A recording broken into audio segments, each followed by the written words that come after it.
Amigas e amigos, a grande discussão hoje no Brasil é se a democracia está ou não sob ameaça, sob ataque.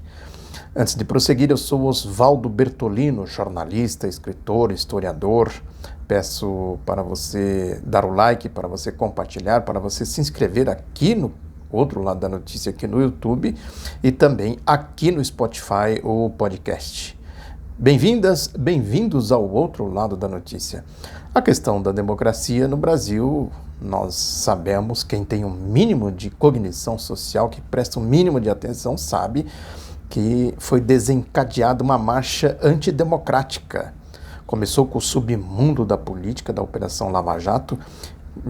Inclusive, eu quero dizer que aqui, nesse outro lado da notícia, tem um amplo acervo que eu comento essa questão do sentido da Operação Lava Jato desde que ela se iniciou. Eu sempre digo aqui, quem se der aí ao trabalho de dar uma percorrida no arquivo deste outro lado da notícia, vai ver coisas e mais coisas que eu falei aqui com base simplesmente num mínimo de compreensão histórica, política, e desmascarando o sentido, o que representa efetivamente a Operação Lava Jato. Hoje em dia tem duas facções abertamente em guerra.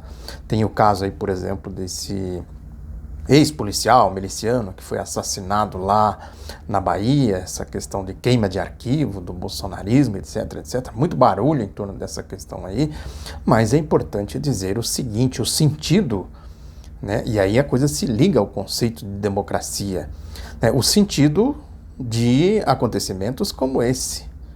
Evidentemente que a gente tem que sempre relativizar as coisas, não podemos absolutizar as coisas. Cada situação tem a sua realidade concreta. Mas é importante dizer, por exemplo, do Luiz Antônio Paulic, que foi assassinado lá em Maringá. Eu sempre falo desse caso aqui. Quem foi atrás dessa questão, de fazer uma investigação mínima para saber o que estava efetivamente por trás do assassinato do Paulic?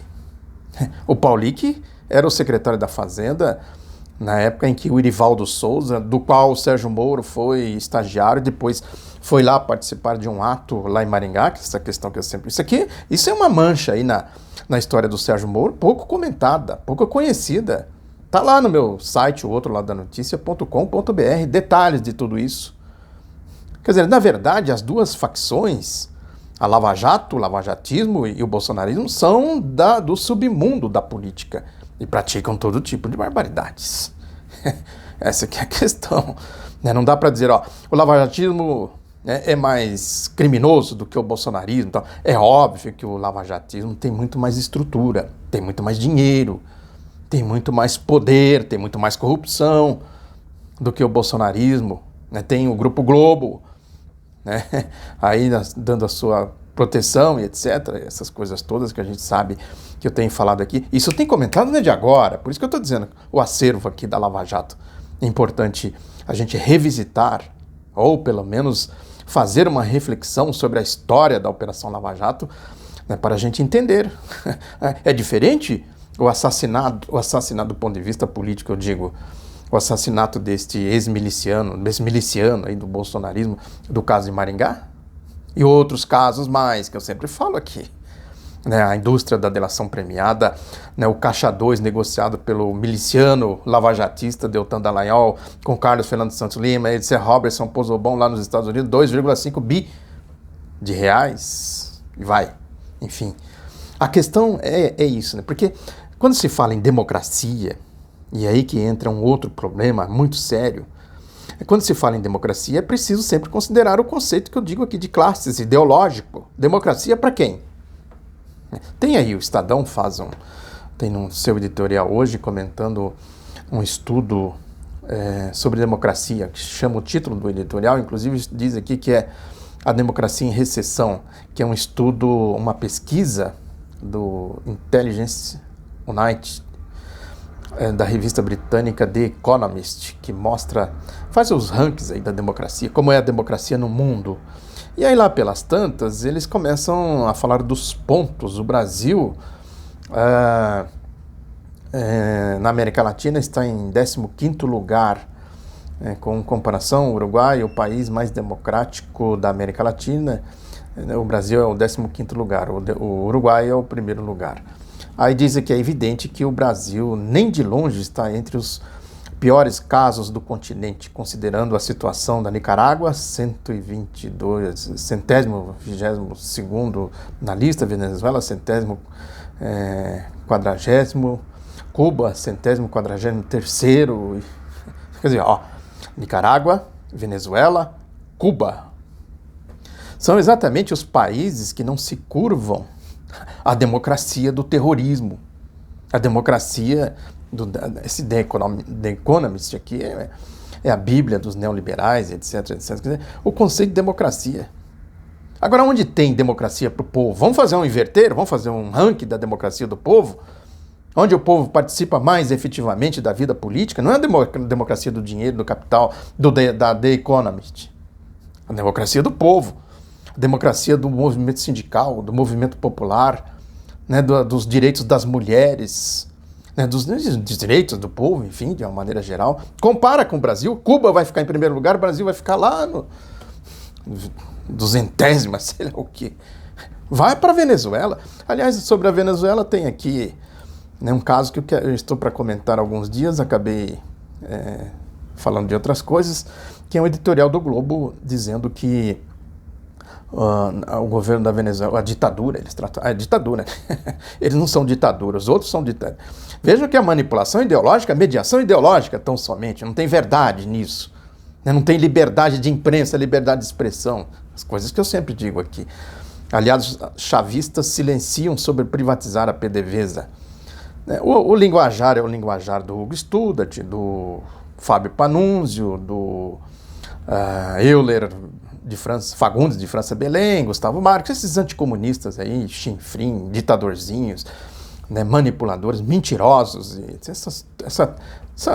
o submundo, vamos dizer assim, da chamada intelectualidade da direita extremista, a extrema-direita anticomunista. Essa turma queima livros. Os meus livros, por exemplo, eles procuram queimar. O Hugo Studart é um exemplo clássico disso, que tentou queimar os meus livros de maneira desonesta, canalha, covarde, enfim, tudo que a gente sabe que é esse tipo de gente aí. É o submundo da chamada intelectualidade, entre aspas, da direita. O linguajar é o mesmo que diz aqui, fala, primeiro que é uma mentira, né? O próprio Globo, né, eu levantei aqui, fiz uma pesquisa no próprio Globo sobre isso, é uma situação de asfixia econômica, né, do país pelas sanções norte-americanas. E, evidentemente, que o governo tem que dar os seus pulos. Agora, impuseram sanções, inclusive, sobre a companhia aérea venezuelana, falando da Venezuela, né? Cuba, então, nem se fala. Sanções brutais, covardes, criminosas, de ditadura, a maior democracia que eles dizem, praticando ditadura extraterritorial, fora dos seus limites, né? E é mentira, mas o linguajar desses aí, extremistas aí, esses pulhas anticomunistas aí, que eu acabei de citar, que queimam livros, que tentaram queimar os meus livros, aí, a ideologia nazi-fascista, né? Aí, porque eles dizem o seguinte, lá pelas tantas eles dizem o seguinte, a deliberada cegueira ideológica, a arrogância, né, do extremismo, da extrema-direita, né? Tem cegueira ideológica, a direita e a esquerda, mas rigorosamente a cegueira ideológica é de quem escreve esse tipo de coisa. É porque escreve mentira, né? A história de atribuir sandices aos outros para depois rebatê-la. Que é exatamente os anticomunistas aí que eu acabei de citar. A deliberada cegueira ideológica impede até mesmo a arguição dos motivos pelos quais os cleptocratas liderados por Maduro de repente decidiram conjugar o verbo privatizar. A tirania dissimulada em slogans anti-imperialistas destruiu o país. No Brasil, os aliados do PT e seus satélites demonizam a venda de ativos estatais como ataque à soberania. Aqui no Brasil é verdade, na Venezuela não, são situações diferentes. Aquilo que o Marx dizia, igualdade consiste em tratar desigualmente coisas desiguais. Precisa raciocínio um pouco para desvendar esses conceitos. Não é a burrice anticomunista aí, né? Aqui no caso anti-Venezuela e etc e tal. E vai falando nesse sentido, né, que mantém silêncios obsequioso, falando da esquerda brasileira, PT e seus satélites, sobre a decisão da ditadura supostamente socialista de vender, ou na linguagem que costuma usar, entregar à elite e tal, essas coisas todas, né, usando esse linguajar rebaixado, típico do linguajar anticomunista, porque no anticomunismo não tem inteligência. Então eles precisam rebaixar, joga lá embaixo. Né? Por isso que é impossível debater com um anticomunista, com um antipetista, na direita, enfim, a extrema-direita. Né? Aí, evidentemente, que esse conceito de democracia é o mesmo conceito aí do chamado trabalho análogo à escravidão. Quer dizer, eles criam uma situação, né, o trabalhador fica devendo e ele fica preso pela dívida. Mas é democracia. Eu estou pagando o seu salário e você tem que comprar no meu armazém. Aquela história toda, coronelismo, enxada e voto, né, que é a história da velha república, que é no Brasil aqui, a sobrevivência da ideologia escravista. Né? E aí também tem o caso lá da Bolívia, que o Evo Morales é candidato ao Senado. O que o editorial do Globo fala? Um editorial de agora. Ele fala exatamente na mesma linha. Quer dizer, diz aqui o título, que Morales volta a tumultuar eleições na Bolívia apenas para obter imunidade. Quer dizer, eles dão um golpe, assaltam o poder e tal, depois. Aí o Morales diz, não, eu sou candidato. Como é que é? Vai ter eleições, eu não posso ser candidato? É o que eles dizem aqui, que o Morales vai lá para tumultuar a democracia. Vejam os conceitos de democracia, como as coisas funcionam. Agora, aqui no Brasil, eu tenho visto muita gente aí de esquerda, inclusive, dizendo o seguinte, que democracia pressupõe alternância do poder. Isso é uma ilusão, né? Uma coisa tão fora da realidade. A democracia se liga às classes, capital, trabalho, essas coisas que eu sempre digo aqui. Quer dizer, no voto democrático, o capital jamais ganharia do trabalho. Aqui, a experiência nossa aqui, recente, do ciclo de governos do ex-presidente Lula e Dilma, como é que eles ganhariam? Eles só podem ganhar fazendo isso aí. Aí dizem, mas teve o fora Temer, por que não tem o fora Bolsonaro? Porque são realidade, porque não tem força, é isso. O Bolsonaro foi eleito aí nas eleições de 2018 e isso dá força para ele. O processo viciado, claro, vem do golpismo, etc, etc.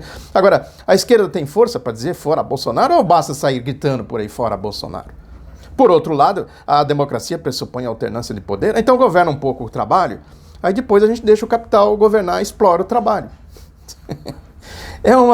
É uma insanidade do ponto de vista histórico, sociológico, filosófico, etc, etc, dizer essas coisas. Democracia pressupõe participação do povo. O povo participando, Cuba, Nicarágua, não sei mais o que eles dizem que é ditadura, né? Pode ter problemas assim, problemas assados, mas ditadura não é. O povo participando, pessoal, aqui vocês que exploram o povo, volta aqui, governa um pouquinho, depois a gente volta e toma de vocês. Toma! Toma do Bolsonaro agora, tem força para falar fora Bolsonaro? A democracia, isso que eu falo sempre, que o Engels escreveu, né? A democracia cada vez ela vai se aprofundando mais, ela vai indo para o socialismo, vai socializando as coisas. Por que os Estados Unidos não cuidam da sua democracia e tem que se imiscuir em assuntos internos de outros países, com sanções e tudo mais, com covardias, ameaças militares, de guerras e etc, etc. São essas as questões. Eu estou procurando fazer vídeo aqui mais curtos, 10, passando um pouco de 10 minutos. Não dá para aprofundar muitas as coisas, mas eu vou voltar a esse assunto porque ele é muito palpitante. Muito obrigado pela atenção. Reforço o pedido para você se inscrever, para você compartilhar, para você divulgar este ou outro lado da notícia aqui no YouTube e aqui no podcast do Spotify. Muito obrigado pela atenção. Um abraço, até a próxima.